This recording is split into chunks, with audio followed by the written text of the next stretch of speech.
అసలు కూటమి నాయకుల మధ్య సఖ్యత ఉందా అనే అనుమానం ఉప ముఖ్యమంత్రి పవన్ కళ్యాణ్ పర్యటనలో సామాన్య ప్రజలకు వ్యక్తమవుతున్నాయని వైసీపీ పార్టీ జిల్లా అధ్యక్షుడు కురసాల కన్నబాబు కూటమి ప్రభుత్వంపై తన దైన శైలిలో ప్రశ్నల వర్షం కురిపించారు.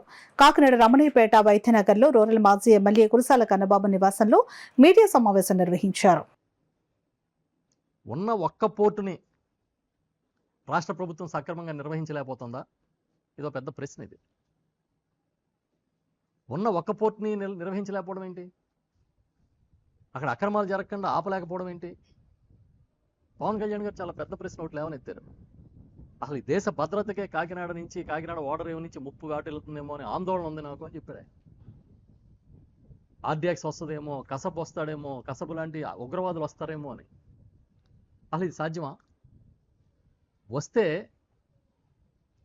ఎవరు తప్పు?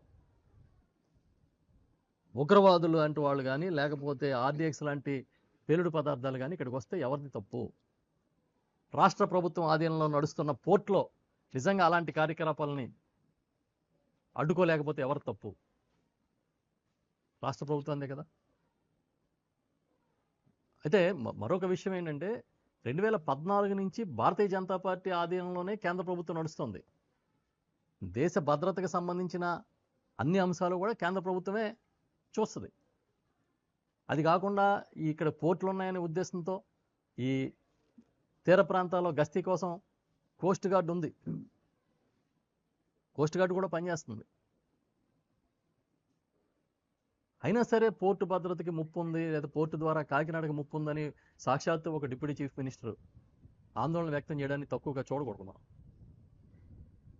ఎందుకంటే ఇది కాకినాడ ఈ తీర ప్రాంత బ్రాండ్ ఇమేజ్కే విఘాతం కలిగించేది. ఇది ఒకవేళ నిజంగా అలాంటి ప్రమాదాలు కానీ ఉంటే, జరిగే అవకాశాలు ఉంటే. నేను ఇంకొకటి కూడా చూసా. నిన్న అధికారులు రాలేదు ఎన్నికల నిబంధనల వల్ల అని చెప్తా ఉన్నారు.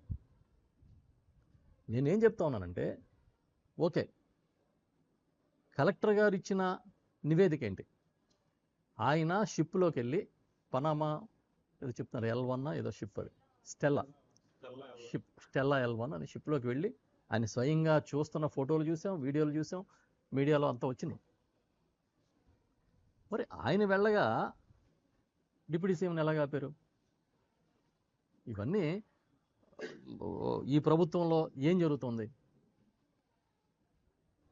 సివిల్ సప్లైస్ డిపార్ట్మెంటు పకడ్బందీగా పనిచేస్తే, లూపోల్స్ లేకుండా ముందుకి ఈ వ్యవస్థను తీసుకెళ్ళి ఉంటే, ఎందుకంటే ఆల్రెడీ చెక్ పోస్టులు పెట్టారు, ఆ సరుకుని స్వాధీనం చేసుకున్నారు. ఇవన్నీ ఎందుకు జరగవు? ఇప్పటికీ రేషన్ బియ్యం దందా జరుగుతోందనేది చాలా పత్రికలు, ప్రముఖమైన పత్రికలు అన్నింటిలో వస్తుంది. దాన్ని అరికట్టాలి కదా. కేవలం ఏదో గత ప్రభుత్వాల్లో ఏదో జరిగినట్టుగా ఒక అపోహల్ని క్రియేట్ చేయడం కాదు. ఇవాళ జరిగింది వాస్తవం. ఇవాళ అక్రమ బియ్యాన్ని, అక్రమ రవాణాని సాక్షాత్తు అడ్డుకున్న మాట వాస్తవం.